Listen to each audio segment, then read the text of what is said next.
অবশ্য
বিপ্রলাকে করো তুমি অকার্য করো। নাম বিগ্রহ স্বরূপ দিনে ভেদে নাই, তিন চিদানন্দ স্বরূপ।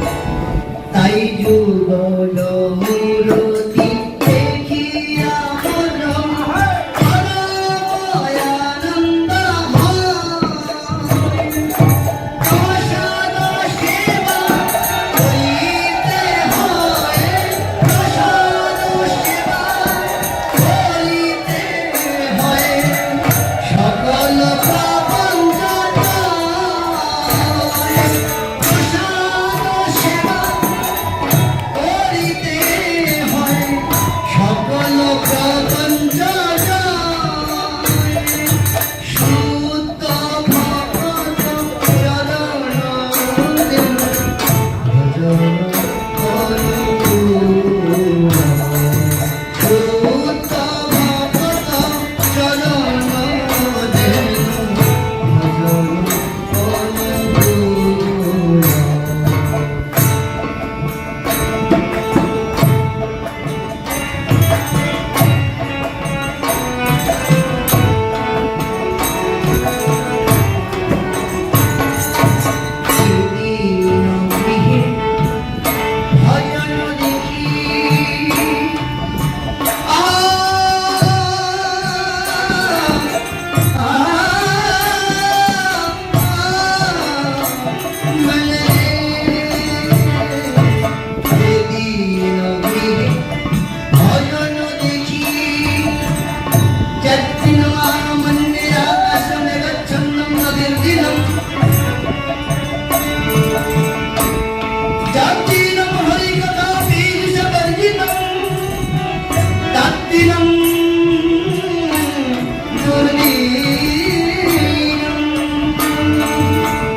तिष्ठामि वैकुण्ठे योगिनां हृदयेन च। मद्भक्ता यत्र गायन्ति तत्र तिष्ठामि अहम्। जेदिन गृहे भजन देखि गृहेते कनक भाई। जेदिन गृहे भजन देखि गृहेते कनक भाई। चरण सिधु देखिया गंगा, चरण सिधु देखिया गंगा सुख नसीमा पाय। शुद्ध भगत चरण भजन अनुकूल। शुद्ध भगत चरण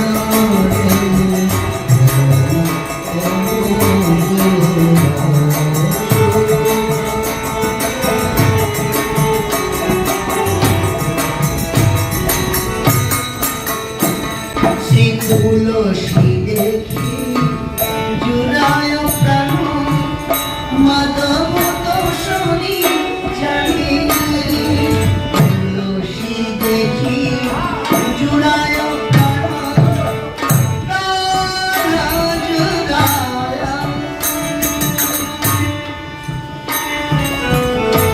ছাপ্পান্ন ভোগ 36 ব্যঞ্জন, बिना तुलसी प्रभु एक नाही मनी। तुलसी देखी जुड़ाय प्राण, माधव तो শুনি জানি।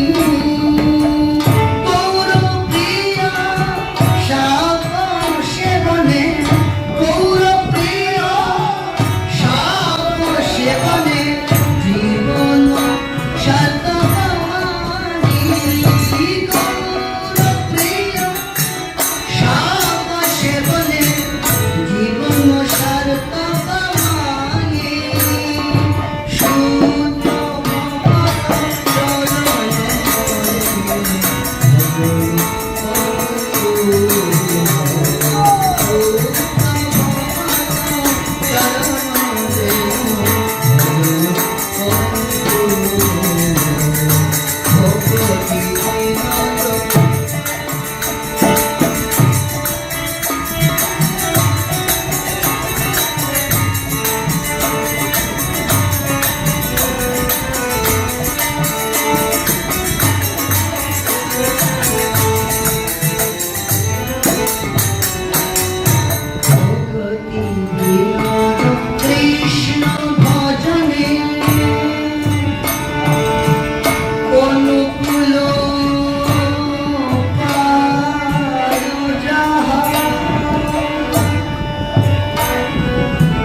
প্রতি দিবসে পরম সুখে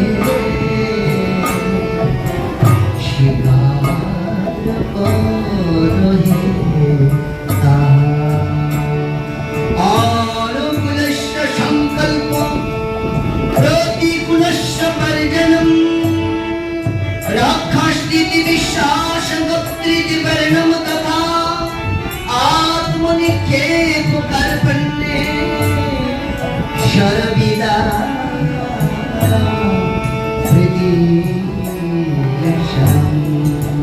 শরবিদা শরণাগতি। ছয়টি শরণাগতি রয়েছে।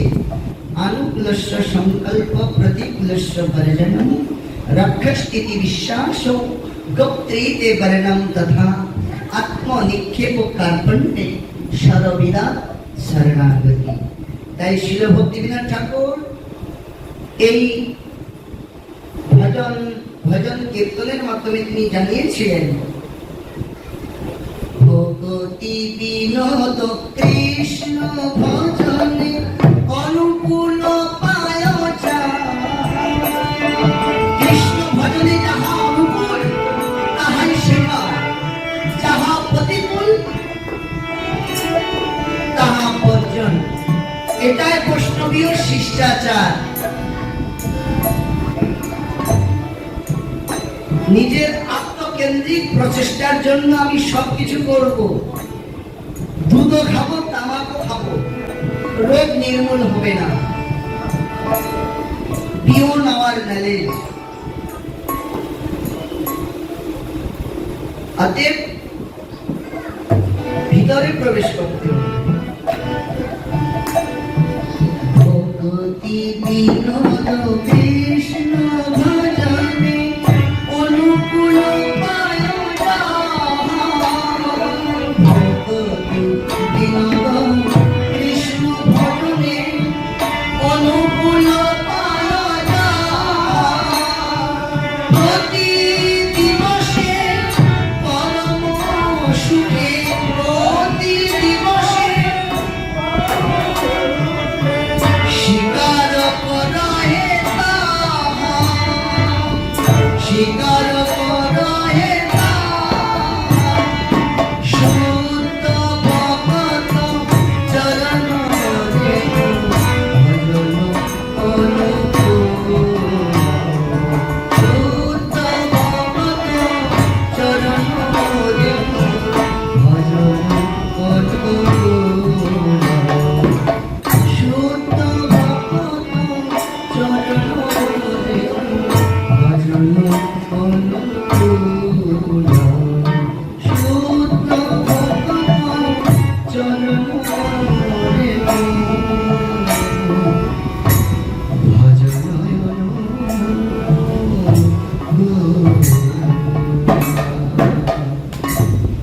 परम दयाल वैष्णव ठाकुर की ओम अज्ञानतिमिरन्धस्य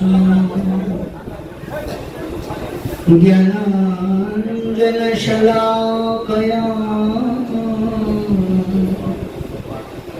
चक्षुरुन्मीलितं येन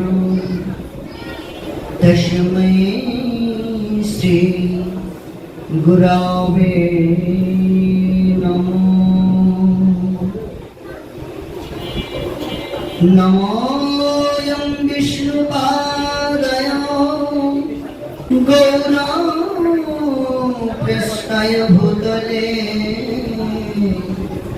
श्रीमते भक्तिसंघ सज्जन गोस्वामी नामिने। नमोऽयं विष्णुपादाय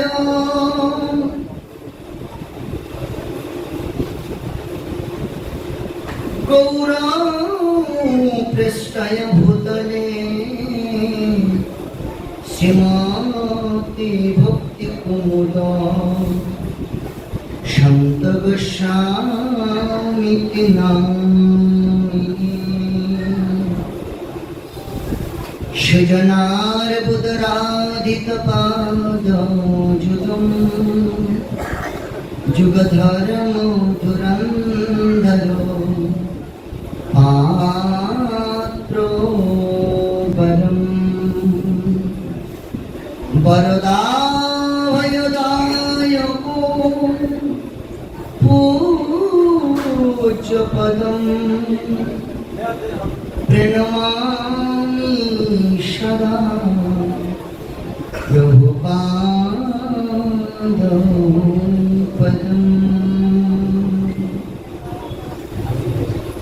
পঞ্চাকল্পতরুভ্যশ্চ কৃপা সিন্ধুভ্যেব চ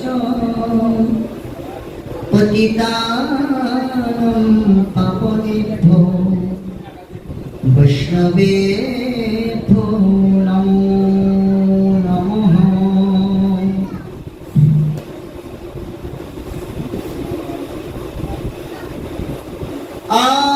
আনন্দলীলাময় বিগ্রহায় হেমাবদীপ্য ছবি সুন্দরায় তস্मै মহাপ্রেমরস প্রদায় চৈতন্য চন্দ্রায় নমো নমস্তে।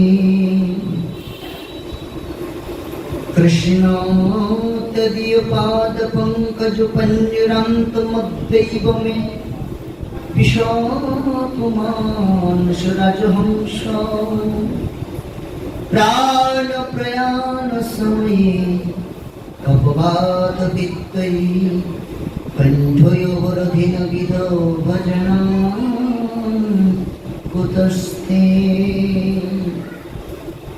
হে কৃষ্ণ করুণা সিন্ধু দীনবন্ধো জগৎপতে গোপেশ গোপিকাকান্ত রাধাকান্ত নমস্তুতে। জয়তাম সুরত পঙ্কজ মম মন্দমতি গতি মৎসর্বস্বো পদম্বজো শ্রীরাধা মদনো দিব্যদিবিন্দরণ্য কল্পদ্রুমাধ শ্রীমদ্রত্নাকর সিংহসনস্থো শ্রী শ্রীরাধা শিল গোবিন্দ দিব্যো পৃষ্ঠাদিভিষে পুমান স্মরামি। শ্রীমান রাসরসজম্ভি বংশীবটুতটস্থিত কর্ষণ বেণুঃ শনৈ গোপী গোপীনাথস্য হস্তিনা।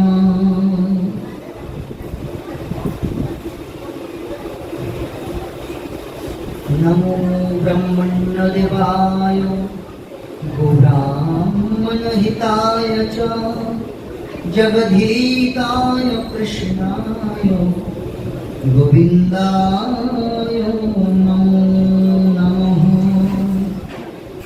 তপ্তকাঞ্চন গৌরাঙ্গী শ্রীরাধে বৃন্দাবনেশ্বরী বৃষভানুসুতে দেবী প্রণমামি হরিপ্রিয়ে। শ্রী বৃন্দাবৈ তুলসী দেব্যৈ প্রিয়াयै কেশবশচ কৃষ্ণ ভক্তি প্রদে দেবী সদ্যগত্यै নমো নমঃ। নারায়ণং নমস্কৃত্যং নরং চৈব নরোত্তমং দেবীং সরস্বতীং দেশং ততো জয়োদীরয়ে। ভজ শ্রী কৃষ্ণ চৈতন্য প্রভু নিত্যানন্দ শ্রী অদ্বৈত গদাধর শিবাসাদি শ্রী গৌর ভক্ত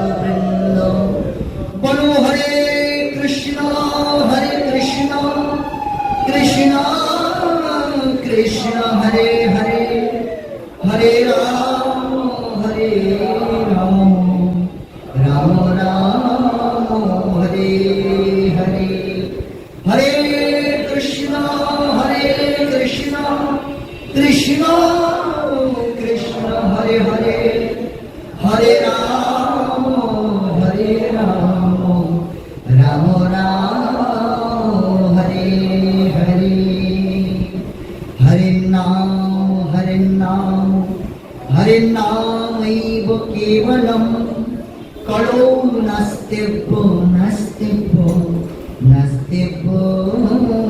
গতিরন্যথা। সর্বাগ্রে বন্দনা করি মদীয় ভগবত জ্ঞান প্রদাতা অখিল সাক্ষীপাল ভগবান শ্রী গোবিন্দ জির প্রকাশ মূর্তি শ্রীমন নিত্যানন্দ অভিন্ন করিব প্রাচ্য পাশ্চাত্য গৌরবাণের নির্ভীক প্রচার প্রবর মঠ পঞ্চকের প্রতিষ্ঠাতা আচার্য ওম বিষ্ণুপাদ পরমহংস পরিব্রাজকাচার্য বর্ষ কুলতিরবষ্টত্তর্ষক শ্রী শ্রীমদ ভক্তি স্বরূপ সজ্জন গোস্বামী শ্রীল গুরু মহারাজজির অভয় রাহুল চরণার বৃন্দে প্রমুখ হয়ে এই শুভ সংকীর্তনে সে মহানের কৃপাশীর্বাদ ভিক্ষা করছি। তিনি দিনের প্রতি প্রসন্ন হন, নিত্যকাল জয়যুক্ত হন, জয়যুক্ত হন, জয়যুক্ত হন। অতঃপর মদীয় প্রণততম পরম গুরুদেব বিশ্ববন্দিত আচার্য ভাস্কর প্রভুপাদ পৃষ্ঠ নিত্য লীলা প্রবিষ্ট শ্রীল ভক্তি কুমুদ সন্ত গোস্বামী মহারাজজি অভয় রাতুল চরণার বৃন্দে প্রণত হয়ে সে মহানের কৃপাশীর্বাদ ভিক্ষা করছি। তিনি দিনের প্রতি প্রসন্ন হন, নিত্যকাল জয়যুক্ত হন, জয়যুক্ত হন, জয়যুক্ত হন। অতঃপর মদীয় প্রণততম পরনিষ্ঠ গুরুদেব বিশ্ববন্দিত আচার্য ভাস্কর প্রাচ্য পাশ্চাত্যে গৌরবাণীর নির্ভীক প্রচারক প্রবল শ্রী শ্রী ব্রহ্মমাত্র গৌড়ীয় সম্প্রদায় সংরক্ষক প্রবল আপার মঠরা শ্রী চৈতন্য মঠ তথা বিশ্ব বিশ্রুত গৌড়ীয় মঠ শাখা আসনের প্রতিষ্ঠাতা জগৎগুরু শ্রী প্রভুপাদ ভক্তি সিদ্ধান্ত সরস্বতী গোস্বামী ঠাকুর প্রভুবরের অভয় রাতুল চরণার বৃন্দে প্রণত হয়ে এই শুভ সংকীর্তনে সে মহাপুরুষের কৃপাশীর্বাদ ভিক্ষা করছি। তিনি দিনের প্রতি প্রসন্ন হন, নিত্যকাল জয়যুক্ত হন, জয়যুক্ত হন, জয়যুক্ত হন। অতঃপর মদীয় শিক্ষা গুরুপাদ পদ্ম বর্ধিয়াস্ত শ্রী গোস্বাস্ত গৌড়ীয় মঠে মঠ ইনচার্জ परम पूज्यपाद तिरुपति स्वामी श्री भक्ति वैभव सार महाराज जी मठवासी धामवासी तिरुपति सन्यासी ब्रह्मचारी वृंद समुपस्थित श्री मंदिर प्रांगणे समवेत श्री चैतन्य महाप्रभुर एकांत कृपा भजन वैष्णव वृंद कृष्ण कथा पिपासु सत्रिमंडली ऋषभानुनंदिनी श्रीमती राधा रानीर एकांत अंशभूता मातृमंडली सकले श्रीचरण कमले जानाय ए अधम पामरेर असंख्य भुलंचित साष्टांग दंडवत प्रणाम करती एवं वैष्णवीय अभिनंदन। श्री श्री गुरु गौरांगेर अभिमुखी करुणाते अवलम्बन करे आमार परम श्रद्धा भाजन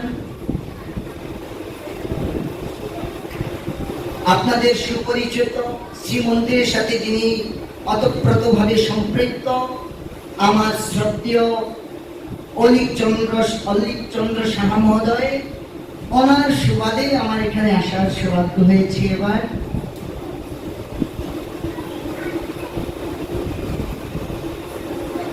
উনি আমার সাথে বহুবার কন্ট্রাক্ট করেছিলেন, তো আমি বিভিন্নভাবে ব্যস্ত থাকার কারণে আমার অনেক সময় আসা সম্ভব হয়নি।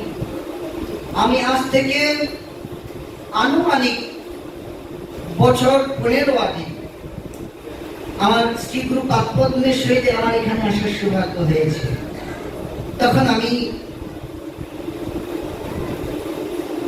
ইন্ডিয়াতে থাকতাম। তো আর দ্বিতীয়বার এবার আসার সৌভাগ্য হয়েছে। আপনাদের চরণ দর্শনের সৌভাগ্য লাভ করে আমি নিজেকে অত্যন্ত ধন্য মনে করছি। আমি যতটুকু অলি প্রভুর মাধ্যমে জানতে পেরেছি, আপনারা 1 মাস ব্যাপী এই সাধু সঙ্গীত আয়োজন করেছেন, করে থাকেন এই মন্দির প্রাঙ্গণে। এক উত্তম, আমি অত্যন্ত আমার ব্যক্তিগত থেকে আমি আপনাদের অত্যন্ত সাধুবাদ ধন্যবাদ জানাইলে ভুল হবে। আমি সাধুবাদ জানাচ্ছি আপনাদের। আপনারা ধন্য যে 1 মাস ব্যাপী আপনারা ভাগবত কথা শ্রবণে। কারণ জগতে অনেক প্রকার দাতা রয়েছে। আপনারা ফেসবুক খুললে দেখবেন মানুষকে অর্থ দান করছে, হ্যাঁ, ডেটে ডেটে অর্থ দান করছে, বস্ত্র দান করছে, অন্ন শস্ত্র খুলেছে। কিন্তু শাস্ত্র বলছেন তব কথামৃতম তপ্ত জীবনম কবিভির্নিতম কল্মষায়পহম শ্রাবণম মঙ্গলম শ্রীমদাততম ভুবি গৃহ্ণন্তি তে ভুরিদা জনা। জগতে যদি মঙ্গলকারী পরম হিতকারী যদি কোনো কথা থেকে থাকে সেটা হচ্ছে ভাগবত।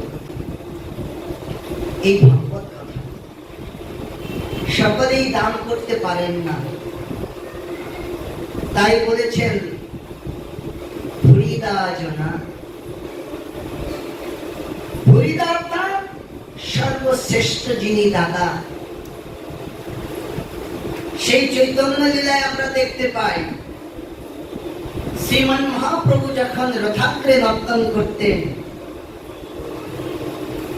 সেই রথাগ্রে নর্তন করতে করতে সেই রথযাত্রা বাসরে মহাপ্রভু রথের সামনে নর্তন করতে করতে ক্লান্ত হয়ে একসময় তিনি কি করেছিলেন, জগন্নাথ থেমে গেছেন। জগন্নাথ বল্লভ উদ্যান নামক একটি স্থানেতে মহাপ্রভু বিশ্রাম করছেন। তদানীন্তন সময়ে মহাপ্রভুর অন্যতম পার্শ্বদ শ্রীল রায় রামানন্দ প্রভু, তিনি ছিলেন জমিদার রাজা মহারাজ প্রতাপরুদ্র। মহারাজ তখন সেই পুরী রাজা ছিলেন মহারাজ প্রতাপরুদ্র। তিনি মহাপ্রভুর এমন একান্ত অনুরাগী ছিলেন, তিনি মহাপ্রভুর দর্শন প্রার্থনা করেছিলেন। কিন্তু মহাপ্রভু স্বরূপ দামোদর প্রভু, রায় রামানন্দ প্রভু বিভিন্ন ভাবে মহাপ্রভুর কাছে জ্ঞাপন করতেন যে প্রভু গজপতি মহারাজ প্রতাপরুদ্র আপনার দর্শন প্রার্থনা করেছেন, আপনার দর্শন না পেলে তিনি প্রাণ বিসর্জন করবেন, প্রাণ ত্যাগ করবেন, রাজ্য পরিত্যাগ করে তিনি ভিখারি হয়ে যাবেন। তথাপি মহাপ্রভু দর্শন দেবেন না। কারণ আমরা জানি আমাদের সনাতন শাস্ত্রে 4টি আশ্রমের কথা বলেছেন, ব্রহ্মচর্য, গারস্থ, বানপ্রস্থ, সন্ন্যাস। তো মহাপ্রভু ছিলেন চতুর্থাশ্রমী সন্ন্যাসী। সন্ন্যাসী কখনো রাজ দর্শন করবেন না। কেন? আচরি ধর্ম প্রভু জীবের শিখায়, নিজে না কইলে অন্যের শিখানো না যায়। আজকে জগতে ভুরি ভুরি পাঠক, ভুরি ভুরি গুরুগিরি করছেন, যাদের আচরিত জীবনে কোনো নবঢঙ্কা, গুরুগিরি, কমার্শিয়াল পাঠক, without capital of the business.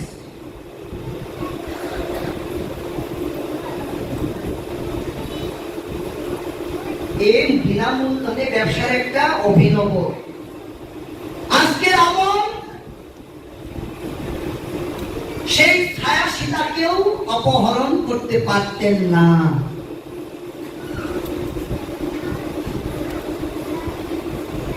কিন্তু কেন পারলেন?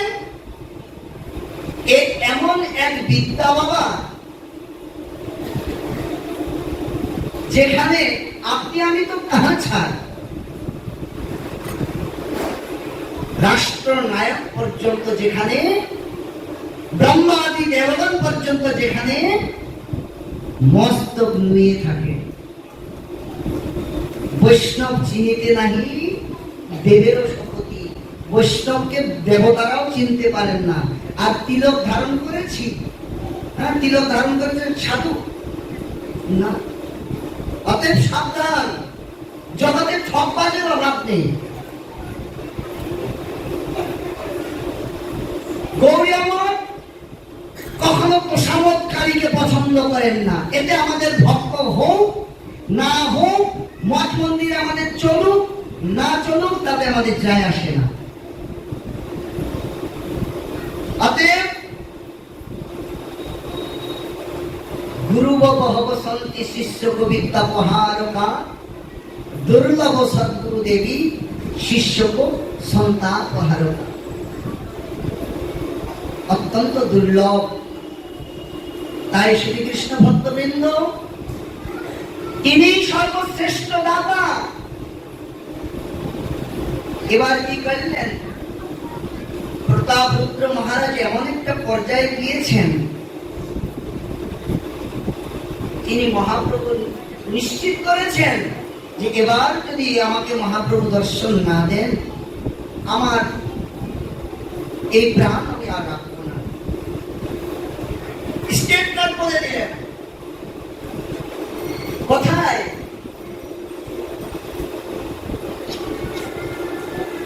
কাঁদিয়া কাঁদিয়া জানাই গো দুঃখ গ্রাম, সংসার অনল হইতে মাগিব বিশ্রাম।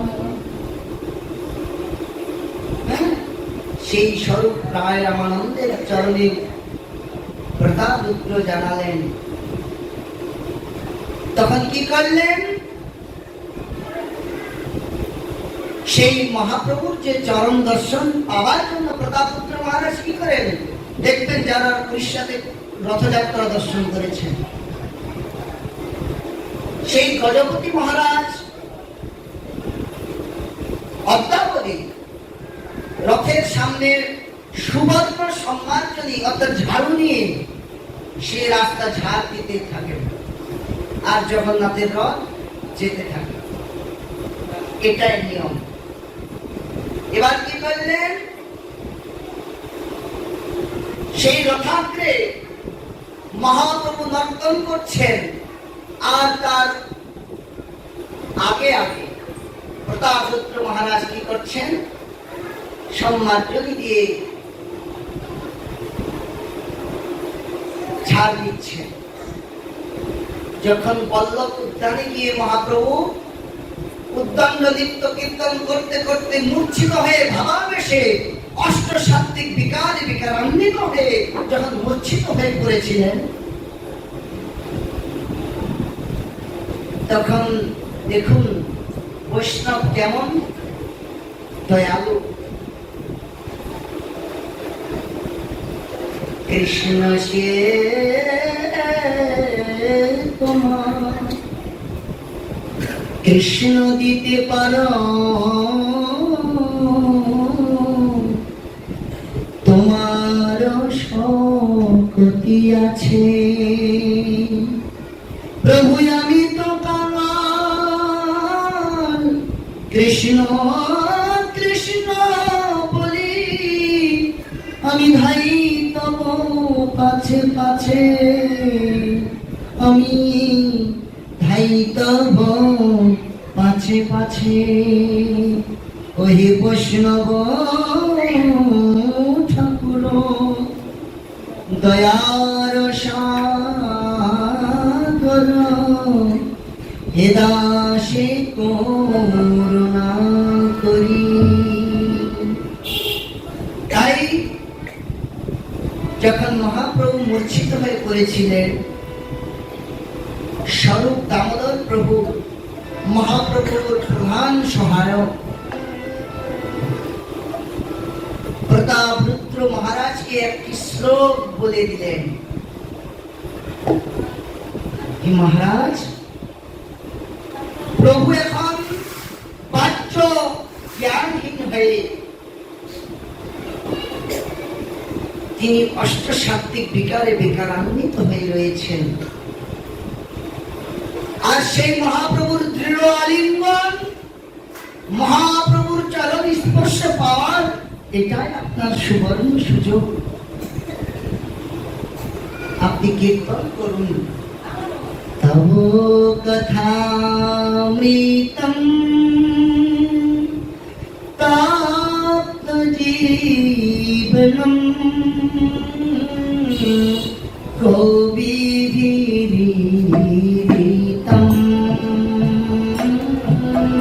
কল্মষাপহম তব কথামৃতম তাপ্ত জীবনম কবিভিরিতম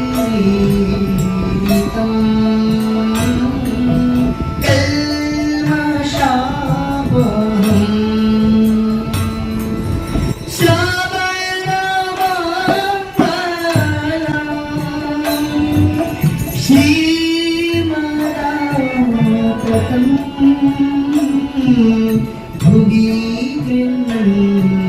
দিতে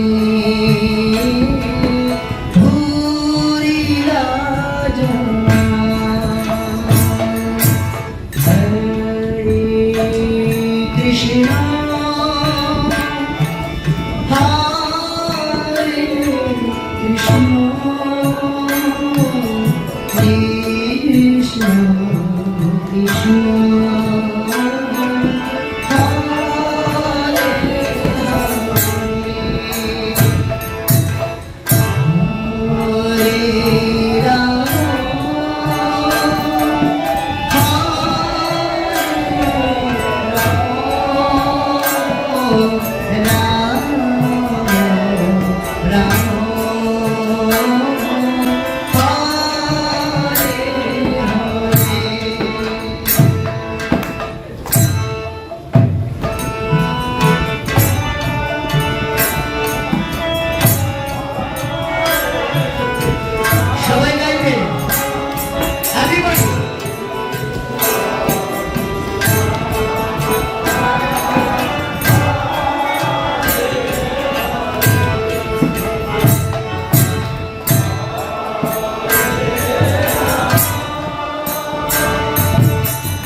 যখন এই মহারাজ প্রতাপরুদ্র এমনি ভাবে সেই গোপীগীতের যে সেই উত্তম শ্লোক যখন কীর্তন করেছেন, সেই মহাপ্রভু তৎক্ষণাৎ কি করেছেন, যেন তিনি আর নিজেকে স্থির রাখতে পারলেন না, ছুটে গিয়ে প্রতাপরুদ্রকে দৃঢ় আলিঙ্গন করে হরিদা হরিদা হরিদা হরিদা হরিদা হরিদা চিৎকার করে দৃঢ় আলিঙ্গন নিয়েছেন প্রতাপরুদ্র মহারাজ।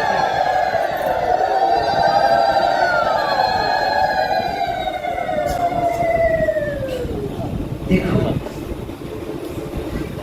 যিনি রাজ দর্শন করবেন না, কেন? দেখুন, আমরা অনেকে বলে থাকি লৌকিকতার কোনো আবশ্যকতা নেই, অবশ্যই রয়েছে। শ্রীমন মহাপ্রভু লৌকিকতাকে প্রাধান্য দিয়েছেন। অন্তরে নিষ্ঠা করো, বাহ্যে লোক ব্যবহার, অচিরা কৃষ্ণ তোমায় করিবেন উদ্ধার। অর্থাৎ যেটাকে বলা হয়েছে সামাজিক মেনটেন। কি করলেন? মহাপ্রভু লৌকিকতাকে ভয় করেছিলেন। সন্ন্যাসীর অল্প ছিদ্র সর্বলোকে গায়, শুভ্র বস্ত্রে মস্যি বিন্দু জৈসে নালুকায়। একটা সাদা বস্ত্রে একটা মস্যি বিন্দু হাইলাইট হয়ে যায়, সুন্দরভাবে দেখা যায়, তাই না?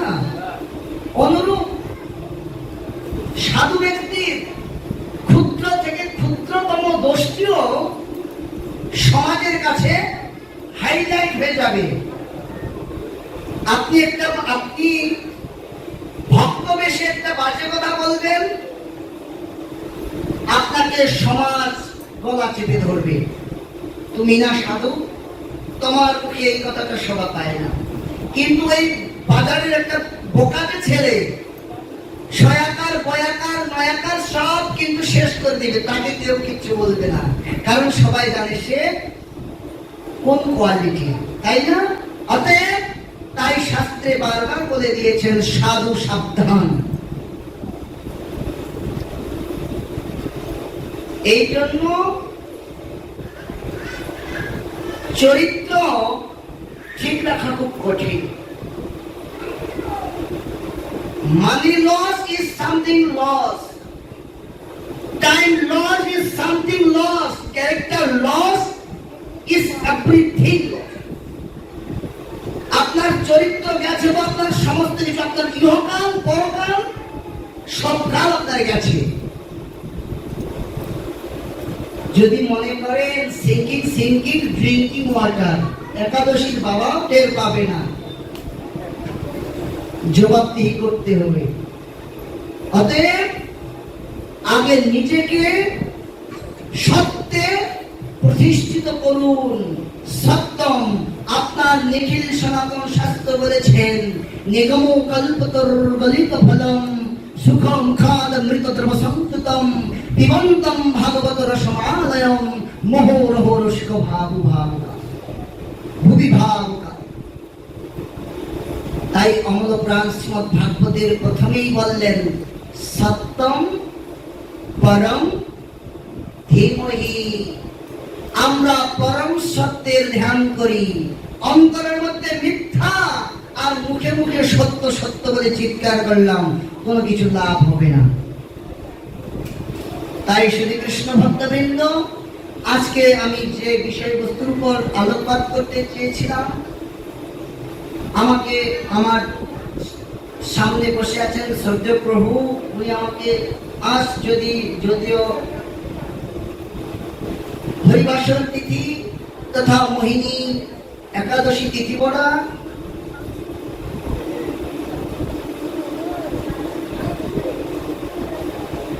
আমি আশাবাদ রাখি আপনারা হয়তো সকলের ব্রতের সম্মান করেছেন, সকলেই ব্রত পালন করেছেন।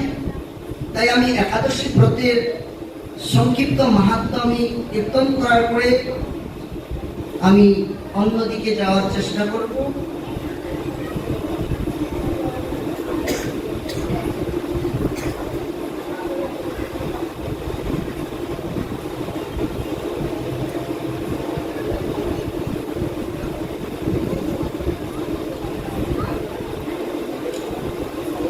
সর্বপ্রথম বলবো, আজ যাহারা একাদশী তিথি করা পালন করেছেন, আগামীকাল পালনের সময়টা আমি বলে দেব।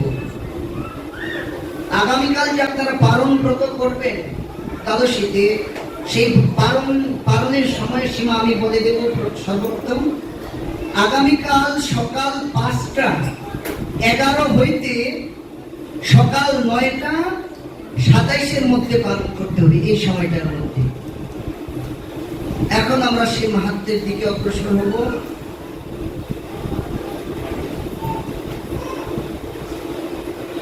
ত্রেতা যুগে ভগবান শ্রী রামচন্দ্র পত্নী শ্রী জনক রাজার কন্যা সীতা দেবীর বিরহে ব্যাকুল হইয়াছিলেন। অর্থাৎ ভগবান শ্রী রামচন্দ্র শ্রী রামলীলায় আমরা দেখতে পাই দুটি সময়েতে তিনি সীতা বিরহে ব্যাকুলিত হয়েছিলেন। এক, যখন সীতা হরণ হয়েছিল সেই সময়তে তিনি ব্যাকুলিত হয়েছিলেন। আরেক ব্যাকুলিত হয়েছিলেন যখন মাতা সীতা, ভগবান তো মর্যাদা পুরুষোত্তম রূপে এসেছিলেন। কিছুদিন পূর্বে রামনবমী হয়ে গেল, প্রভু শ্রী রামচন্দ্রের আবির্ভাব। তিনি দেখলেন যে আর জগৎবাসী শ্রীরাম সীতার মূল্যায়ন করছে না।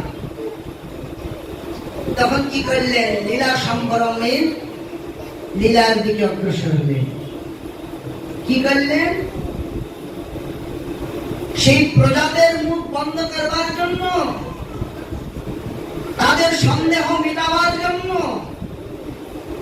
মাতা জানকীকে অগ্নি পরীক্ষা দেওয়ার জন্য তিনি আহ্বান করেছিলেন।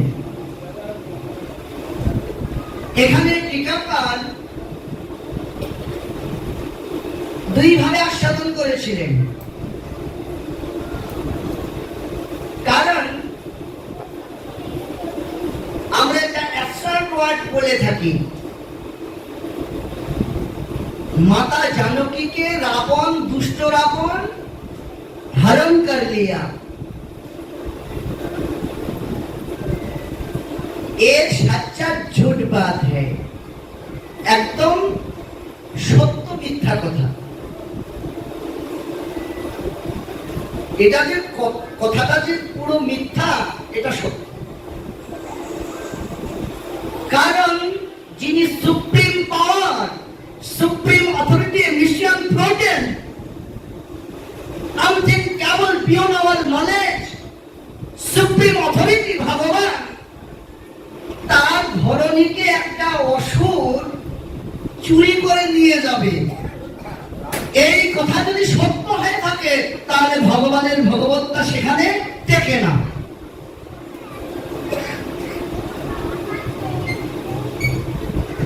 তাই কি করলেন? অতএব রাবণ কখনো মাতা জানকীকে স্পর্শ করার ক্ষমতাও রাখেন না।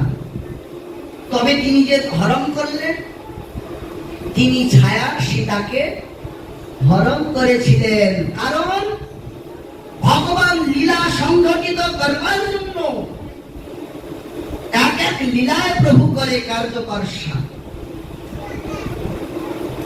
এটা ভগবানের, তিনি হচ্ছেন লীলা পরিবর্তনাথ। তাই সেই লীলাকে সংগঠিত করবার জন্য যখন সেই কুঠিরে রাবণ সীতাকে হরণ করবার জন্য আসলেন,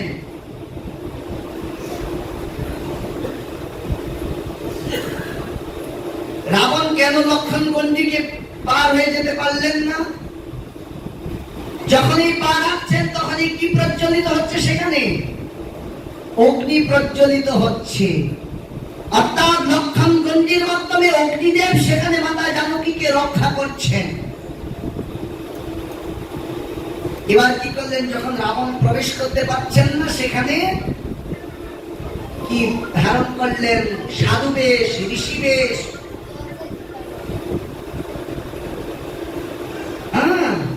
আমি পূর্বেই বলে দিয়েছেন, আমি পূর্বেই বলেছি মুজিবে রসিক ভক্ত না মুজিবে মূঢ়। আর দেখলেন সাধু বাবা, দুর্বল পয়েন্টটা কোথায়? সাধু বাবা এসেছে তারে অতিথি রূপে এসেছে, আর গারস্থের ধর্ম তো অতিথি সৎকার করা। মাতা জানকী কি করলেন? সেই লক্ষণ গণ্ডি পেরিয়ে গেলেন। মাতা জানকী যখনই অগ্নিদেব দেখলেন এ তো অনর্থ হয়ে যাবে, তাই কি করলেন, যে মূল মাতা সীতাকে তিনি রেখে দিলেন, আর মাতা ছায়া সীতা রূপী সীতাকে কি করলেন, এই রাবণের কাছে প্রেরণ করলেন। এখন তাহলে রাবণ কাকে নিয়ে গেলেন? ছায়া সীতাকে। আর সেই ছায়া সীতাকে উদ্ধার করবার জন্য ভগবান কি করলেন? সেই লঙ্কা কাণ্ড ঘটিয়ে দিলেন। यदा यदा हि धर्मस्य ग्लानिर्भवति भारत अभ्युत्थानमधर्मस्य तदात्मनं सृजाम्यहं परित्राणाय साधनं विनाशाय च दुष्कृतं धर्मोषणस्थापनार्थाय सम्भवामि युगे युगे। সেই ভগবান শ্রীমদ্ ভগবত গীতার যে পরিভাষায় বললেন, শ্রীমদ্ ভগবত গীতাতে ভগবানের লীলার গৌণ দিকটা কীর্তন করেছেন। এর একটা মুখ্য দিক রয়েছে, সেটা ব্যাখ্যা করার আজ সময় হবে না। তাই কি করলেন, সেই ছায়া সীতাকে উদ্ধার করার জন্য ভগবান লঙ্কা বিজয় করলেন, রাবণকে বধ করলেন, ছায়া সীতাকে আবার ছায়া সীতা সমেত কোথায় প্রস্থান করলেন? অযোধ্যা নগরীতে। এবার প্রজাদের মুখ বন্ধ করবার জন্য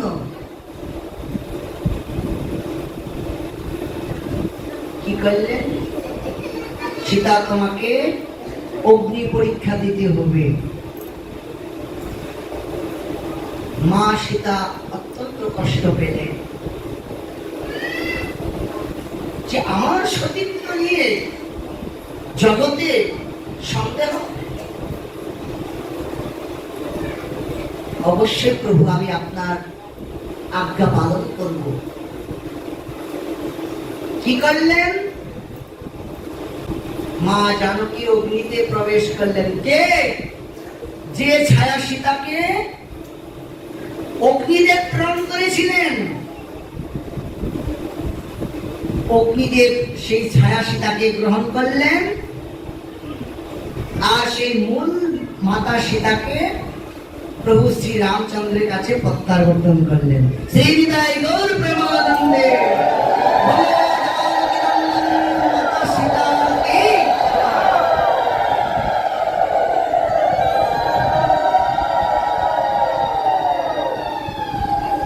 কিন্তু তথাপিও মাতা জানকী প্রসন্ন হলেন। তিনি স্থির করলেন লব কুশকে প্রভু শ্রী রামচন্দ্রের হস্তে অর্পণ করে, তিনি প্রভু আপনার এই দুই সন্তান আপনি গ্রহণ করুন, আর আপনি আমাকে যে জগৎ সংসার আমার মূল্যায়ন দিতে জানলো না, অর্থাৎ এরকম জগতে আমি আর এক মুহূর্ত থাকতে চাই না। আমি যদি প্রকৃত সতী সাধ্যী রমণী হয়ে থাকি, হে ধরিত্রী মাতা, তুমি আমাকে তোমার কোলে স্থান দাও। মা জানকী যখন এই আহ্বান করলেন ধরিত্রী মাতাকে, তৎক্ষণাৎ কি করলেন? মেদিনী দুই ভাগে বিভক্ত হয়ে গেলেন। সেখান থেকে ধরিত্রী দেবী রত্ন সিংহাসন নিয়ে উত্থিত হয়ে মাতা জানকীকে নিয়ে কি করলেন? পাতালে চলে গেলেন। এই সীতার পাতাল প্রবেশের পরে প্রভু শ্রী রামচন্দ্র কি হলেন? অত্যন্ত বিরহান্বিত হয়ে তিনি অত্যন্ত ব্যাকুল হয়েছিলেন। এত দুঃখে দুঃখী হলেন তিনি। সেই দুঃখকে তিনি দূরীকরণ করবার জন্য তিনি মহর্ষি বশিষ্ঠের কাছে, গুরু বশিষ্ঠের কাছে তিনি উপনীত হলেন। উপনীত হয়ে কি করলেন? গুরু বশিষ্ঠকে তিনি জিজ্ঞাসা করলেন, হে প্রভু, হে ঋষিবর, জগতের জীব পাপ কর্ম করিয়া গভীর দুঃখে পড়িয়া যায়, এই দুঃখ হইতে যাহাতে জীব মুক্ত হইতে পারে, তার কোন পথ প্রদর্শন করুন, বা কোন ব্রতের সম্বন্ধে কিছু কীর্তন করুন, ইহা শ্রবণ পূর্বক মহর্ষি বশিষ্ঠ প্রভু শ্রী রামচন্দ্রকে এই আজ যে ব্রত উদযাপিত আমরা করছি, এই মোহিনী একাদশী তিথির মাহাত্ম্য কথা বর্ণনা করেছিলেন। অতএব হে রাম, এই বৈশাখ মাসের শুক্ল পক্ষের একাদশীর নাম মোহিনী একাদশী। এই একাদশীর ব্রত সুষ্ঠুভাবে পালন করিলে মানবের যাবতীয় পাপ, দুঃখ, কষ্ট প্রভৃতি নিবৃত হইয়া যায়। পুরাকালে ভদ্রাবতী নামক এক মহানগরীতে দ্যুতিমান নামে এক ধার্মিক রাজা ছিলেন। তাহার রাজ্যে ধনপাল নামে এক মহান ভক্ত বাস করিতেন। ধনপাল রাজ্যের লোকের কল্যাণের জন্য বিষ্ণু মন্দির, বিদ্যালয়, চিকিৎসালয়, প্রান্তশালা প্রভৃতি ভালো কার্য করিয়াছিলেন। তথাপি তাহার 5 ছেলের মধ্যে ছোট ছেলে দুষ্ট বুদ্ধি অসৎসঙ্গে পড়িয়া অসৎসঙ্গে পাপ কাজে লিপ্ত হয়। ইহার পর অত্যন্ত ঘৃণ্য জঘন্য ভাবে জীবনযাপন করিতে থাকিবে। তাহার পিতা মাতা, আত্মীয় স্বজন, সমাজ সবার চোখে সে ঘৃণিত হয়ে পড়িয়াছিল। সবাই তাকে ত্যাগ করলেন।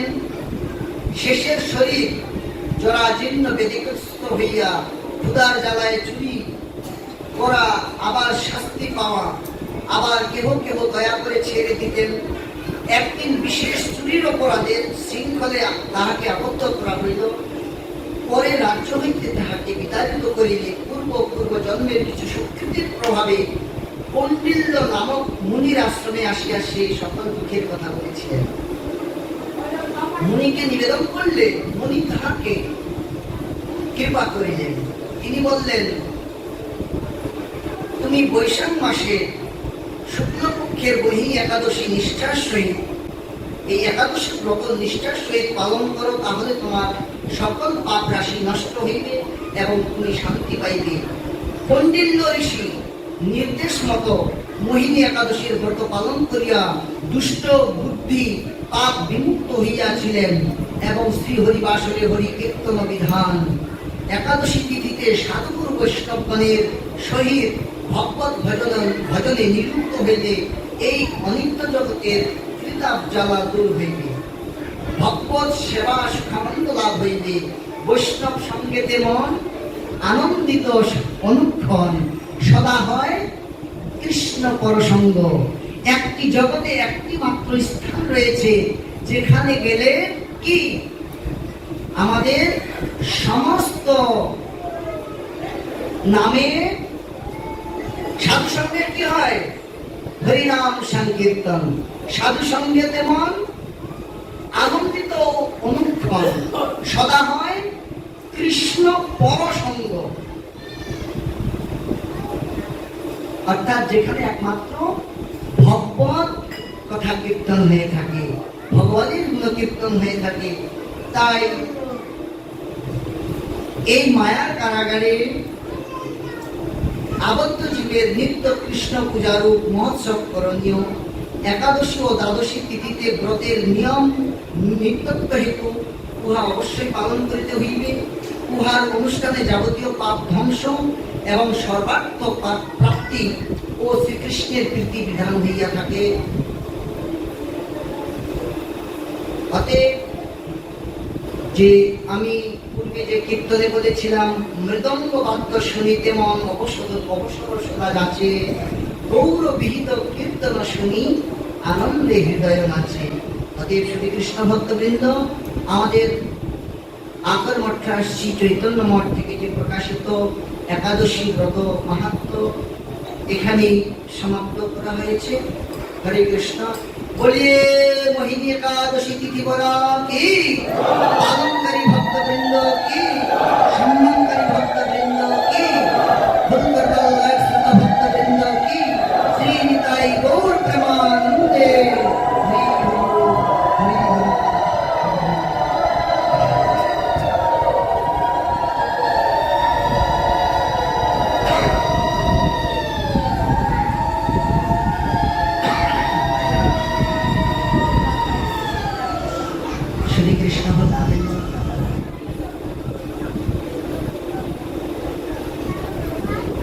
আপনারা শুনলেন একাদশী ব্রত মাহাত্ম্য। এখন আমরা অমলপ্রাণ শ্রীমদ্ ভাগবতের একটি বিশেষ শ্লোক থেকে আমরা আস্বাদন করব। যদিও আমাদের একটা সময় নির্ধারিত রয়েছে, কারণ স্বল্প সময়ে কখনো ভগবানের কথা হয় না। আজ আমি এই ভাগবতীয় অধিবেশন আপনারা 1 মাস ব্যাপী করে থাকেন, কিন্তু এই ভাগবতীয় অধিবেশনের যে প্রসূরিট এবং এই ভাগবতীয় অধিবেশন কেমন করে এসেছিল, কিভাবে জগতে প্রকাশ হয়েছিল, এটা আমাদের সর্বপ্রথম জ্ঞাত হওয়া আবশ্যক।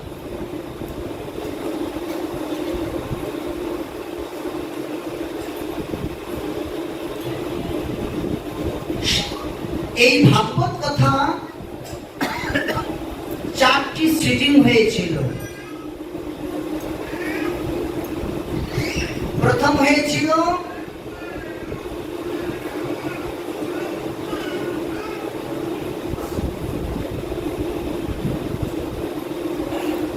ব্রহ্মলোকে,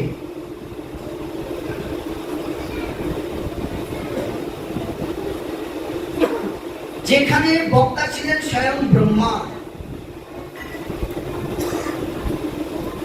এবং শ্রোতা ছিলেন চতুষ্ষণ শৌনকাদি ঋষিগণ।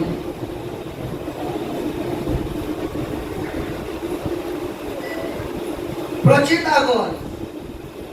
দ্বিতীয় অধিবেশন হয়েছিল কৈলাস ধামে, যেখানে বক্তা ছিলেন স্বয়ং শিবজি মহারাজ, শ্রোতা ছিলেন মাতা পার্বতী, আরেকজন শ্রোতা ছিলেন, বলতে পারবেন? সুখ পাখি, যেখান থেকে জন্মযোগী সুখদেব গোস্বামী প্রভুর আবির্ভাব লীলা সূচনা হয়েছিল। তৃতীয় সিটিং কোথায় হয়েছিল? সমাপ্রয়াস শুকরতল, গঙ্গা তটে, যেখানে বক্তা ছিলেন শ্রীল সুখদেব গোস্বামী পাদ, শ্রোতা ছিলেন 60,000 ঋষিগণ এবং মহারাজ পরীক্ষিত মুখ্য শ্রোতা।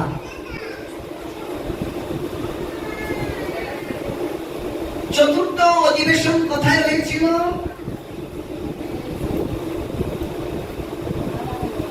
জানা আছে আপনাদের? চতুর্থ অধিবেশন কোথায় হয়েছিল?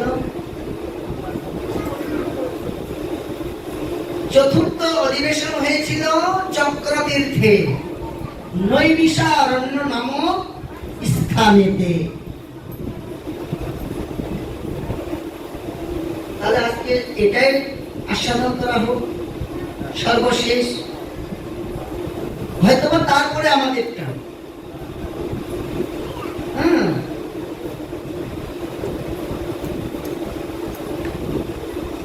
এই নৈমিষারণ্য নামক স্থানেতে যে অধিবেশনটি হলো,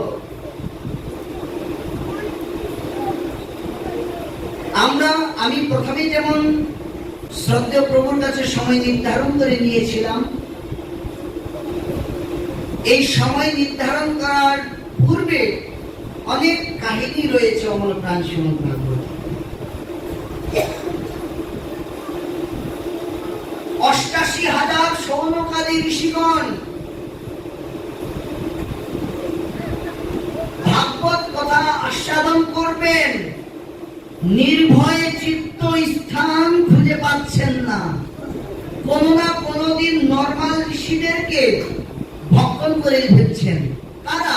রাক্ষসরা, অসুরেরা ভক্ষণ দিচ্ছে। তারা যান্ত্রিক কর্ম করতে পারছে না। তারা কোথায়? ব্রহ্মার শরণাপন্ন হলেন।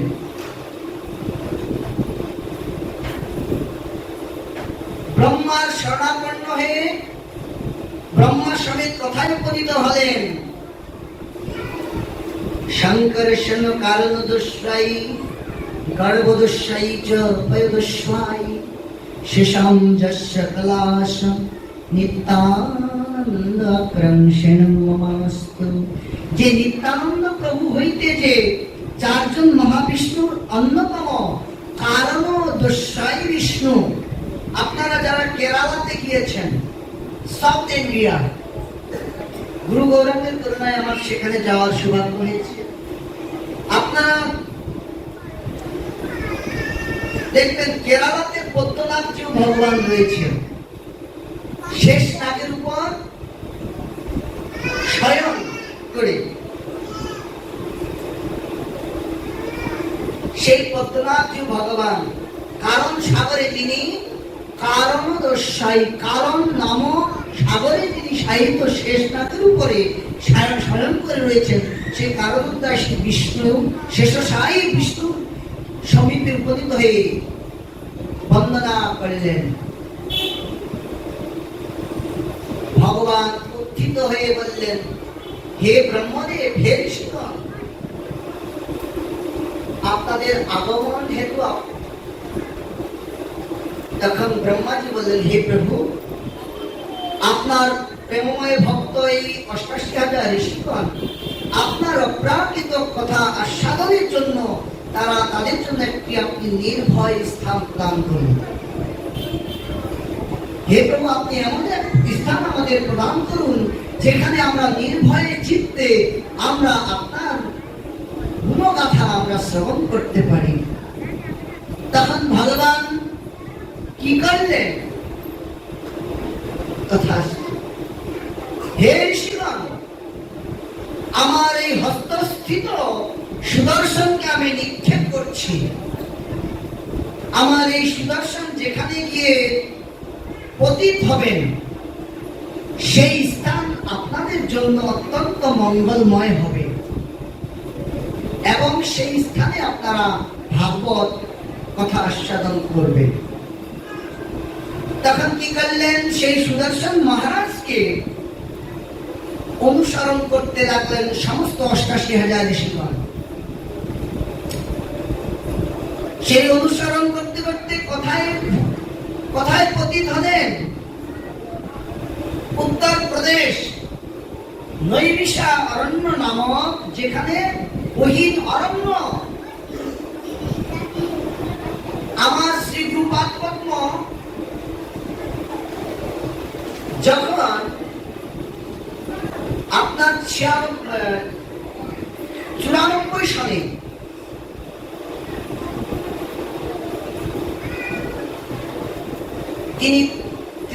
আমার পরমাত্মতম পরম গুরুদেবের কৃপা নির্দেশে ভারতবর্ষের কতিপয় তীর্থ দর্শনের ব্যবস্থা তিনি করেছিলেন আমার গুরুপাত্র। সেই তখনকার যে নৈমিষারণ্য ধাম ছিল, সেখানে প্রবেশ করার মতো অবস্থা ছিল না, দিন দুপুরেও অন্ধকার ছিল। কিন্তু এখন যারা আপনারা দর্শন করতে যান, এখন অনেক সুন্দর ব্যবস্থা সেখানে। সেখানে আমাদের গৌড়ীয় মঠ রয়েছে, চৈতন্য মঠের আন্ডারে যে গৌড়ীয় মঠ রয়েছে, নৈমিষারণ্য গৌড়ীয় মঠ। তো সেই নৈমিষারণ্য স্থানেতে এসে ভগবান শ্রী বিষ্ণু চক্র পতিত হয়েছিলেন। যেখানে পতিত হয়েছিলেন সেখানে একটি কুণ্ডের সৃষ্টি হয়ে গেল। অদ্যাপিও আপনারা যদি গিয়ে থাকেন দেখবেন সেই নৈমিষারণ্য নামে চক্রতীর্থের যে জল চক্রাকারে ঘূর্ণায়মান এখন পর্যন্ত। কুশলী ভক্তগণ গিয়ে সেখানে জল মস্তকে ধারণ করেন, সেই চক্রতীর্থে অবগাহন করেন। তো এই চক্রতীর্থে ৮৮,০০০ সৌনকাদি ঋষিগণ এবার নির্বাচন করতে লাগলেন। আমরা তো সুন্দর একটা মনোরম স্থান ভগবান আমাদের দিয়ে দিলেন, কিন্তু এখন ভগবানের কথা আমাদেরকে শ্রবণ করাবে।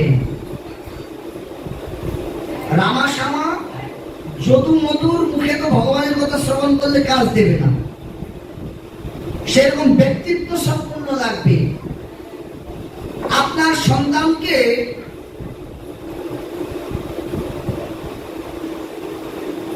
প্রাইভেট শিক্ষকের কাছে দিবেন, যেমন তেমন নর্মাল শিক্ষকের কাছে দেবেন না। সুদক্ষ শিক্ষকের কাছে আপনি টিউশনি করাবেন, প্রাইভেট করাবেন, তাই না? তাহলে আপনার সন্তান মানুষ হবে। তো অনুরূপ ভগবানের অপ্রাকৃত কথা হলেও আপনার মধ্যে সেই অপ্রাকৃত কথা তখনই কাজ করবে সে যদি যথাযথ সেই ভক্ত হয়। পাওয়ারফুল যদি হয় তবে সেই কাজ আপনার ক্রিয়া করবে। পদ্মপুরাণ একটি কথা বলছেন, অবৈষ্ণব মুখগিরিনম পুতম হরিকথামৃতম শ্রাবণ নৈব কর্তব্য সর্বশিষ্ট যথাভয়। বলছেন অবৈষ্ণবের মুখে হরি কথা হইলেও শ্রবণ নৈব কর্তব্য। কে বলেছেন? শিবজি মহারাজ। শ্রবণ নৈব কর্তব্য কেন? অপ্রাকৃত ভগবানের কথা শোনা যাবে না কেন? যাত্রার মুখে শুনলে তো হয়। বলছেন না, শ্রবণ নৈব কর্তব্য কেন? সর্বশ্রেষ্ঠ যথাভয়। দুধ তো আপনারা খেয়ে থাকেন, দুধ খেয়ে থাকি না আমরা? দুধ খেলে কি হয়? শরীর হৃষ্টপুষ্ট হয়, ক্ষুধা নিবৃত্তি হয়।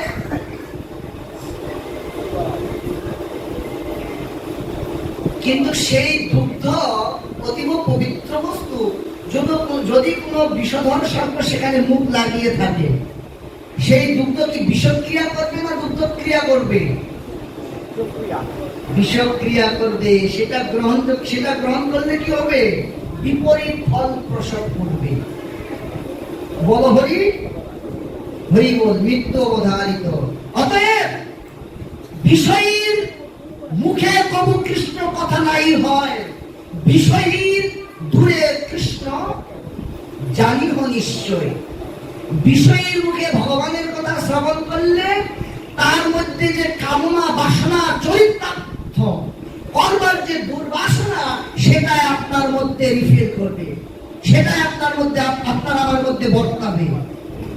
কিন্তু ওই যে ভগবানের অপ্রাকৃত তত্ত্ব আমার মধ্যে প্রবেশ হবে না, এটাই শাস্ত্রের অভিমত। অতএব শ্রী চৈতন্য চরিতামৃত গ্রন্থকার কৃষ্ণদাস রাজ গোস্বামী প্রভু তিনি বললেন, যাহ ভাগবত পর বৈষ্ণব স্থানে একান্ত আশ্রয় কর শ্রী চৈতন্য চরণে, চৈতন্যের ভক্তগণের সঙ্গ কর নিত্য, তবে তো জানিবা শাস্ত্র সমুদ্র তরঙ্গ। একমাত্র বৈষ্ণবের মুখে শতাম প্রসঙ্গান মম বীর্য সংবিদ ভবন্তি হৃৎকর্ণ রসায়ন কথা তর্জৈষণা শুভবর্গবত মুনি শ্রদ্ধারতি ভক্তি অনুক্রমস্যতি। আপনার মনে রাখবেন, মাতা দেবহূতিকে কপিল শিক্ষামৃতে অমরদাস শ্রীমদ্ ভাগবতের একটা বিশেষ অধ্যায় ভগবান কপিল দেব, যিনি জগতে সাংখ্য শাস্ত্র রচনা করেছিলেন, ভগবান কপিল দেব নিজ মাতা দেবহূতিকে তিনি সেই অপ্রাকৃত ভগবত চরণে শ্রদ্ধা ভক্তি রতি ভক্তির যে ক্রম পন্থা যে ব্যাখ্যা করেছিলেন, সেই কথা আমরা আগামীকাল আস্বাদন করব। আজ আবার ফিরে আসি সেই নৈমিষারণ্য ধামে। এবার নির্বাচন করলেন, সকলেই নির্বাচন করে কাকে করলেন? নির্বাচন বললে ভুল হবে, সিলেকশনে করলেন। কে? রোমহর্ষণ সুত গোস্বামী পাদ, যিনি শ্রীল সুখদেব গোস্বামী পাদের সভাতে ভাগবত কথা স্বপুত্র ভাগবত কথা শ্রবণ করেছিলেন। কে? রোমহর্ষণ সুত গোস্বামীকে এমন বেশাসনে পুষ্ট করার জন্য ৮৮,০০০ ঋষিগণ আহ্বান করলেন। সেই ঋষিগণের আহ্বানে রোমহর্ষণ সুত গোস্বামী পাদ সেই বেশাসন অলঙ্কৃত করে তিনি ভাগবত কথা কীর্তন করা শুরু করলেন। সেই ভাগবত কথা কীর্তন করতে করতে যদিচ্ছা ক্রমে সেখানে উপনীত হয়েছিলেন কে? শ্রী বলদেব প্রভু, অর্থাৎ বলরাম। দাদা বলরাম উপনীত হয়েছেন। উপনীত হয়ে কি করলেন? বেশ কিছু সময় অতিবাহিত হয়ে গেল, কিন্তু বলরাম প্রভু দেখছেন, অনতি দূরে দাঁড়িয়ে দেখছেন, তো রোমহর্ষণ সে পাণ্ডিত্যে অহংকারে এমন অহংকারী হয়েছেন, এমন দাম্ভিক হয়েছেন যে আমি যে ভাগবতের স্বয়ং অধিদেবতা বলরাম এসেছি সেদিকেও সে ভ্রুক্ষেপ করছেন না। এই ভগবত ভক্তি রাজ্যে প্রবেশের চারটিখানি কথা না বাবা। সর্বৈপাদি বিনির্মুক্তম তৎপরতেন নির্মলম ঋষিকেশ সেবনম ভক্তির উচ্চতে। বাবা, অমুক মাতাজি অনেক বড় ভক্ত, অমুক বাবু অনেক বড় ভক্ত, ভক্ত না কচু, ঘোড়া কচু, বড় শক্ত। হোয়াট ইজ কল ভক্ত? ধন আছে ধনী, রূপ আছে রূপবান। ভক্ত কাকে বলবে? যার ভক্তি সম্পদ রয়েছে সেই ভক্ত। সেই ভক্তি সম্পদ কি? সর্বউপাধি বিনির্মুক্তম, যিনি সকল প্রকার উপাধি থেকে নিজেকে মুক্ত করতে পেরেছেন। আমি চ্যাটার্জি, অমুক চ্যাটার্জি, অমুক ব্যানার্জি, সাহামশাই, দাসমশাই, রায়বাবু, এই যে বর্ণের একটা আমাদের অহংকার রয়েছে, বলছেন চারটে অহংকার রয়েছে। আমি উঁচু কুলে জন্মগ্রহণ করেছি, আমি অনেক সুন্দর। বাবা, এমনি তো ভগবান সুন্দর করে বানিয়ে দিয়েছেন, এরপরে বাবা কি করে নাইট ক্রিম? হ্যাঁ, নাইট ক্রিম ব্যবহার করেন তো মায়েরা। হ্যাঁ, অহংকার। আবার কি এবার বলছেন আমি, একটা হচ্ছে কি বর্ণের অহংকার, রূপের অহংকার, গুণের অহংকার, আরেকটা হচ্ছে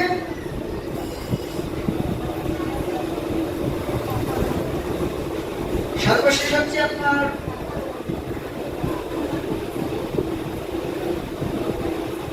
সম্পদের যেটা অহংকার। এই চারটি অহংকার মানুষ কোনো না কোনো ভাবে সুপ্ত আকারে কিন্তু থেকেই যায়। বলছেন যতক্ষণ পর্যন্ত ভক্ত হৃদয়ে সুপ্ত আকারেও যদি এই অহংকার চতুষ্টয়ে থেকে যায়, বলছে সে ভক্ত না। বিনির্মুক্তম, বিশেষ ভাবে এর থেকে মুক্ত হতে হবে। কবিগুরু বলেছিলেন না, মাথা নত করে দাও হে তোমার চরণ তলে, সকল অহংকার দাও হে তোমার, দাও হে আমার ডুবায় চোখের জলে। অতএব শ্রীকৃষ্ণ ভক্তবৃন্দ, অহংকারী কখনো গুরু হতে পারেন না, অহংকারী কখনো বৈষ্ণব হতে পারেন না, অহংকারী কখনো গুরু বক্তা হতে পারেন না। কি করলেন বলদেব প্রভু? বলরামের হাতে কি রয়েছে? হল। হল দিয়ে কি করা হয়? এখন তো মহেন্দ্র ট্রাক্টর বেরিয়েছে চাষাবাদ করার জন্য। আমার ছোটবেলায় দেখেছি আমার বাবাকে ওই লাঙ্গল কেনে চাষ করত, বলদ থাকতো, সার ওদের সেই হাল বওয়া হতো। এই হল কেন দিলেন বলরাম প্রভু? অর্থাৎ ভূমিকে উর্বরতা করবার জন্য, ভূমিকে কর্ষণ করে চাষ করে তার যখন উর্বরতা এসে যায়, তখন সেখানে একটা সুফল পাওয়া যায়। অনুরূপ তাই সেই জগৎগুরু বলরাম প্রভু কি করলেন? তিনি হস্তে হল ধারণ করে জানিয়ে দিলেন, ওরে জগৎ জীব, এই মনুষ্য জীব রূপী ক্ষেত্রে আমি এই আমার হল দ্বারা তোমাদের হৃদয়ের রূপ ক্ষেত্রকে কর্ষণ করে তোমাদের হৃদয়ের অভ্যন্তরে হৃদয় রূপ ক্ষেত্রে আমি ভক্তি বীজ বপন করব।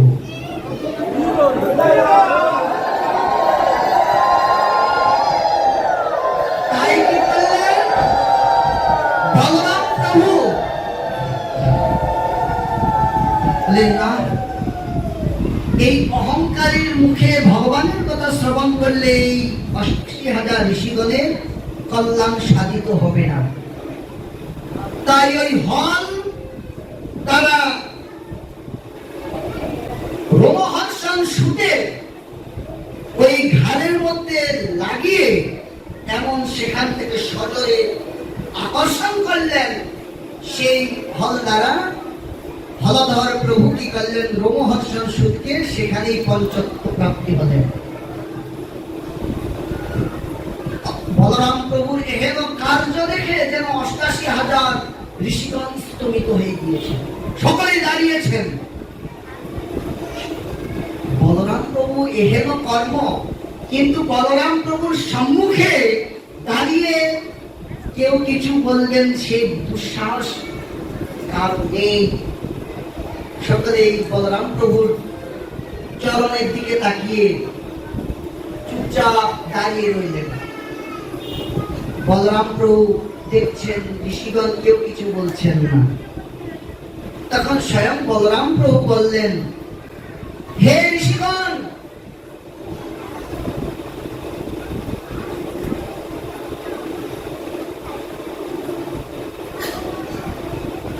আমার এই গর্হিত আচরণের জন্য জন্য আমি দুঃখিত, কিন্তু এটা আমার জন্য একান্ত করণীয়।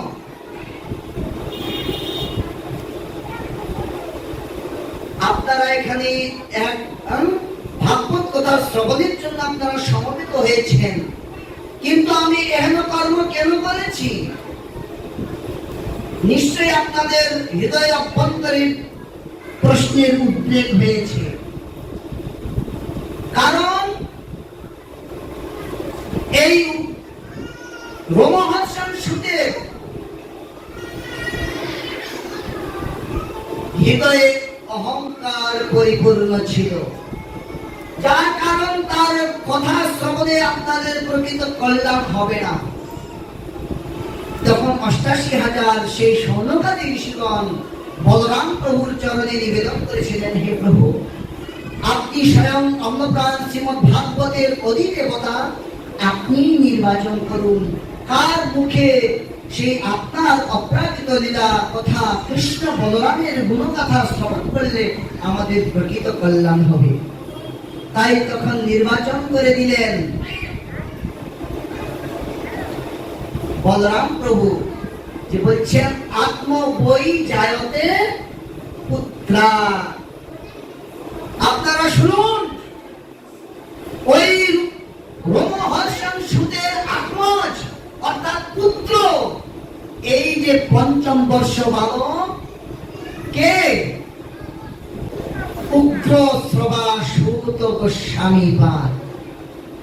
এই উগ্র শ্রবা সুতের মুখে আপনারা ভাগবত কথা শ্রবণ করুন। আমি এই উগ্র শ্রবা সুতের মধ্যে আমি সেই কৃপা শক্তিকে আমি সঞ্চার করছি, যে কিনা উগ্র শ্রবা। উগ্রতা কঠিন, তীব্র। সেই সুখদেব গোস্বামী পাদ যখন শ্যামাপ্রাস সুখর তলে ৭ দিন ৭ রাত ব্যাপী ভাগবত কথা কীর্তন করেছিলেন জন্ম পরীক্ষিত মহারাজের সভাতে, এই উগ্র শ্রবাসের তীব্রতার সহিত শ্রী সুখদেব গোস্বামী পাদের মুখ নিঃসৃত ভাগবত কথা শ্রবণ করেছিলেন। তাই একে আমি এর মধ্যে আমি সেই কৃপা শক্তিকে সঞ্চারিত করলাম, আপনারা এর মুখে ভাগবত কথা শ্রবণ করুন। এবার ভাগবত কথা কে কীর্তন করবেন? উগ্র শ্রবা সুত শ্রী গোস্বামী পাদ। সময় নির্ধারণ, আমাদের সময়সীমা শেষের দিকে। এবার সময়সীমা নির্ধারণ করলেন, হে ঋষিগণ,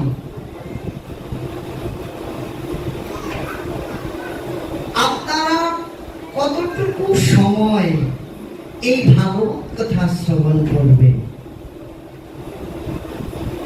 তখন ৮৮,০০০ সনকাদি ঋষিগণ বলেছিলেন, হে মহাত্মন, আমরা সহস্র কাল ব্যাপী ১০০০ বৎসর কাল আমরা ভাগবত কথা শ্রবণ করব, অর্থাৎ ১০০০ বৎসর।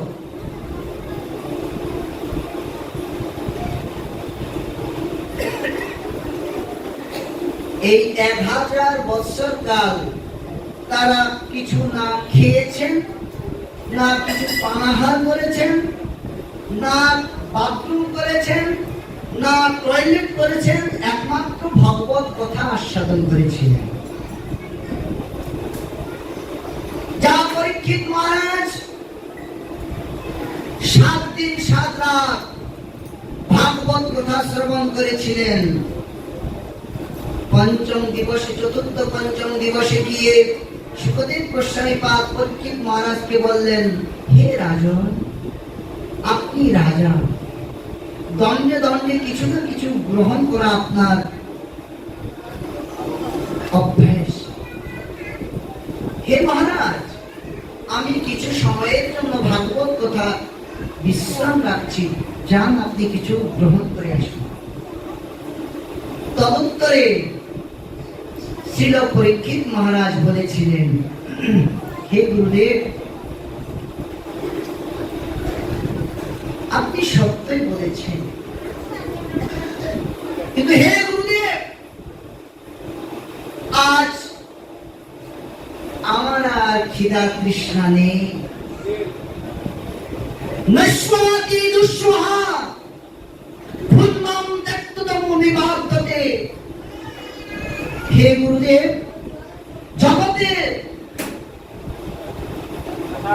একটি দুঃসহ বিষয়, সেটা হচ্ছে ক্ষুধা তৃষ্ণা। অতএব আজ সেই ক্ষুধা তৃষ্ণা, যে দুঃসহ ক্ষুধা তৃষ্ণাও আমাকে কষ্ট দিতে অসমর্থ। নিঃস্বাদি দুঃসহা ভূন্মাম ত্যক্ততম বিবাদতে। আজ আমি তার কাছে আমি আর বাধ্য নই গুরুদেব, সে আমাকে বাধ্য করতে অসমর্থ। কারণ আমি আজ এমন এক বস্তু আস্বাদন করেছি, ভূন্মাম ত্যক্ততম বিবাদতে, আমাকে বাধ্য করতে পারছে না। পিবন্তম, আমি পান করছি মুহুরহ, পান করছি পিবন্তম তম সন্তযুত হরিকথামৃত। হে গুরুদেব, তোমার মুখপদ্ম থেকে যে টুকরে টুকরে সেই অপ্রাকৃত কৃষ্ণ কথা রূপ অমৃত যে টুকরে টুকরে পড়ছেন, সেই অপ্রাকৃত আস্বাদন করে আমি ক্ষুধা তৃষ্ণাকে জয় করেছি। অতএব হে গুরুদেব, আপনি না বিশ্রাম নয়, আপনি বিশ্রাম, আপনি ভগবত কথা কীর্তন করুন। অতএব একমাত্র সেই ক্ষুধা তৃষ্ণাকে জয় করবার মতো, শুধু ক্ষুধা তৃষ্ণাকে নয়, মৃত্যুকে পর্যন্ত জয় করে শ্রীল পরীক্ষিত মহারাজ মৃত্যুঞ্জয় নাম ধারণ করেছিলেন। অতএব শ্রীকৃষ্ণ ভক্তবৃন্দ, আমার শ্রদ্ধেয় মামা প্রভু, আমি মামা প্রভু বলে অনেকে বলি, উনি আমাকে 3 দিন আপনাদের চরণধুলি পাওয়ার সুযোগ করে দিয়েছেন। তো আমি আপনাদের মাঝে 3 দিন থাকার চেষ্টা করব। কারণ আমি গত মাসের 25 তারিখ থেকে একাধারে আমার শ্রীল গুরুপাদ পদ্মের সাথে ছিলাম। পঞ্চগড়, রংপুর, গাইবান্ধা, টাঙ্গাইল, ময়মনসিংহ, ভালুকা, মধুপুর, এলেঙ্গা, আকুল্লা, এমনি করে শেষ আপনার লোহাগড়া, এমনি করে প্রায় 1 মাসাধিক কালব্যাপী আমি প্রোগ্রামে ছিলাম।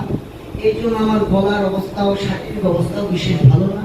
তথাপি আমি কথা দিয়েছিলাম, এক সময় ভেবেছিলাম যে আমি কথা উদ্র করে নেব, কিন্তু ভাবলাম যে অনেক দিন পরে উনি আমাকে নির্দেশ করেছেন, যদি সেটাও আমি পালন করতে না পারি আমার ধৃষ্টতা হবে। তাই আমার শারীরিক কন্ডিশন বিশেষ ভালো না হলেও আমি ওনার কথাকে রক্ষা করবার জন্য, বিশেষভাবে আপনাদের চরণ ধুলিতে অভিষিক্ত হওয়ার জন্য আমি এসেছি। আমি চেষ্টা করেছি, আসার এসেছি। তাই আপনাদের চরণ ধুলি আবার মস্তকে ভূষণ করে আমি চলে যাওয়ার চেষ্টা করব, এই আশাবাদ ব্যক্ত করে আজকের মতো হরিকথা আমি এখানেই বিশ্রাম রাখছি।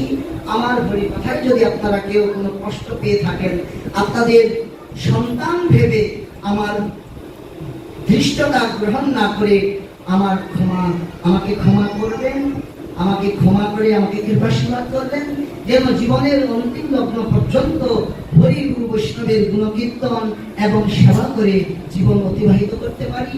এই আশাবাদ ব্যক্ত করে আজকের মতো এখানে আমি হরিকথা বিশ্রাম রাখছি। ওম সর্বে ভবন্তু সুখিনঃ, সর্বসন্তু নিরাময়, সর্বে ভদ্রাণি পশ্যন্তু, মা কশ্চিৎ দুঃখভাগ ভবেৎ। হরি ওম শান্তি, হরি ওম শান্তি, হরি ওম শান্তি। পঞ্চাকল্পতরুভ্যশ্চ কৃপা সিন্ধুভ্যো এব চ পতিতানাং পাবনেভ্যো বৈষ্ণবেভ্যো নমঃ। শ্রী নিতাই গৌর প্রেমানন্দে।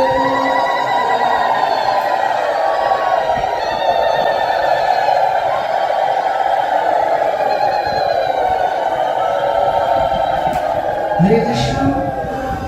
আজকে অত্র মন্দিরে যে পাঠের আয়োজন করেছেন ডক্টর মিঠুন কুমার গাইন মহোদয়, আপনাদের কাছে আমার বিনীত প্রার্থনা, আপনারা সকলেই সেই ভক্তের তাদের পারিবারিক, মানসিক, সার্বিক মঙ্গল কামনা করার জন্য ভক্তদের কাছে আমার বিনীত প্রার্থনা রইল। এবং আমি ব্যক্তিগত থেকেও আমি উপরোক্ত ভক্তের আমি সার্বিক মঙ্গল কামনা করছি গুরু গৌরাঙ্গের চরণ থেকে, যেমন ভগবান নৃসিংহদেব তার সকল প্রকার বিঘ্ন থেকে মুক্ত করে যেন তিনি শান্তি প্রদান করেন। হরে কৃষ্ণ।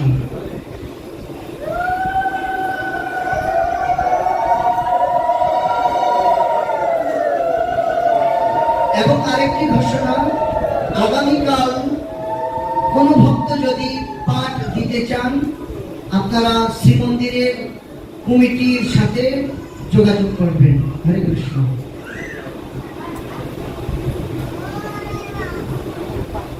আচ্ছা, একটা ছোট করে কীর্তন করে সমাপ্ত করি।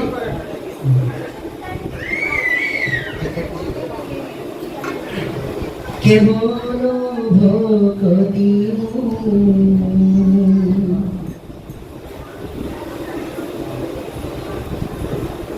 এমন কি করে বলানো,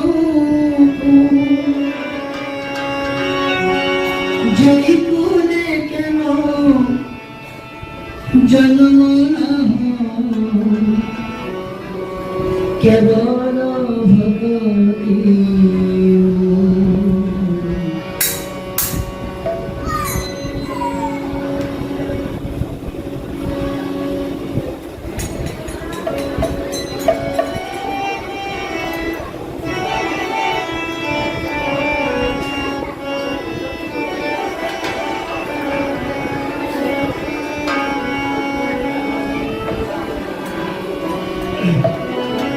কেবল ভক্তি, কেবল ভক্তি, এমন কি করে বরণ কুল, যেই কুলে কেন জন্ম না হয়, কেবল ভক্তি, কেবল ভক্তি।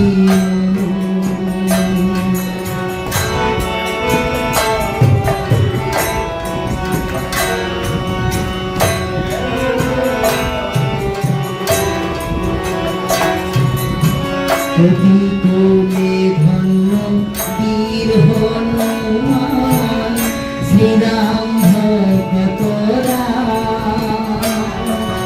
রাক্ষস হইয়া বিভীষণ বৈশে ঈশ্বর সভার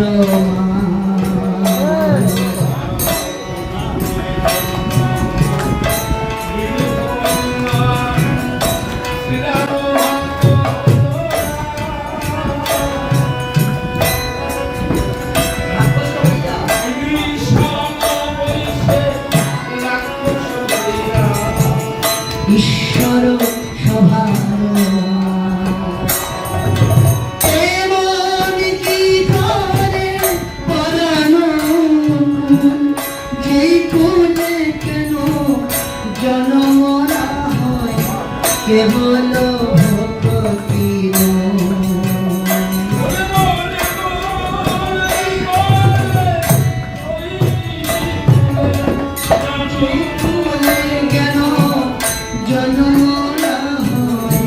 কেবল ভক্তি, কেবল ভক্তের রসে বল্লভ জননী মনে রাখিব স্তম্ভেতে হরি হইয়া যাহার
যে করে গর্ব